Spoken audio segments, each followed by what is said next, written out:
October 26 market open. It's a gap down opening and market is bearish momentum. Right now, many people will have confusion where to take the entry point, like buy entry or sell entry.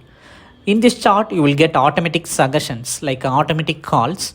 Whenever a breakout happen, whenever a market trend changes, you will receive calls like a signal. For example, now after 12 o'clock today, we have received a buy call, buy signal. So green color candle open and buy at 42,217. That is our entry point line. That straight white line from green color candle, that is our entry point line. Above lines are 100 point first target, 200 point second target line. Below red color line is the stop loss line. Daily you will receive calls like a signal in this chart like this automatically.